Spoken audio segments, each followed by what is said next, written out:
ഈ ആട്ടുതൊട്ടിൽ എന്തോ കിടന്ന് ആടുന്നേ? കാറ്റുകൊണ്ടായിരിക്കും. ഈ തടിയുടെ സാധനമോ? ചിലപ്പോ ലൈറ്റ് വെയിറ്റ് ആയിരിക്കും.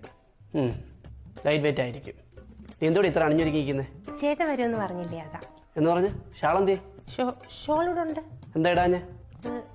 ഞാനിവിടെ ഒറ്റയ്ക്കല്ലേ, പിന്നെ എന്തിനാ ഇടുന്നേ? ആരും ഇല്ലെന്ന് നിന്നോട് ആരാ പറഞ്ഞത്? അപ്പുറത്തെ വീട് പണി കിടക്കുന്ന കണ്ടില്ലയോ? ഓ, അതോ അവന്മാര് ഇടയ്ക്ക് വെള്ളം കുടിക്കാൻ വല്ലോ ഇങ്ങോട്ട് വരുന്നുണ്ടോ? കഥ എന്തിനാടി തുറന്നിട്ടെ? അത് ചേട്ടൻ വരുന്ന സമയമായല്ലോ, ചേട്ടനെ വിളിച്ചു പറഞ്ഞില്ലേ ഇപ്പൊ വരുമെന്ന്, അതാ ഞാൻ തുറന്നിട്ടെ. എപ്പോട്ടൊക്കെ പോയി നോക്കണോ ഞാൻ? വേണ്ട, പുതിയ നിയമങ്ങളാണ്. വീട്ടിൽ ഷോൾ ഇടാൻ പറ്റത്തില്ല, കഥ തുറന്നിടാൻ പറ്റത്തില്ല, എന്തോ ലിപ്സ്റ്റിക് ഇടാൻ പറ്റത്തില്ല. ഞാൻ എന്റെ വിളിച്ചു കയറി, ഞാൻ ആരെ വിളിച്ചു കയറ്റാനാ? അതോ ആരെങ്കിലും വന്നു കഴിഞ്ഞാൽ അവനെ ഉണ്ടല്ലോ ഞാൻ.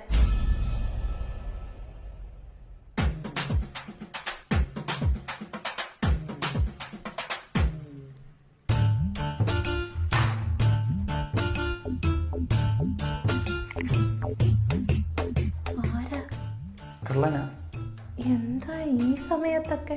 ഞാനൊരു പകൽക്കൊള്ളക്കാരനാ. നല്ല ബെസ്റ്റ് ടൈമിങ്. അത് പിന്നെ ജീവിക്കാൻ വേണ്ടി കേറിയതാ. ജീവിക്കാൻ വേണ്ടി കയറാൻ ഇതെന്താ ദുബായിയോ? ദേവിയുടെ ശബ്ദം വെച്ച ആളെ കൂട്ടരുത് പ്ലീസ്.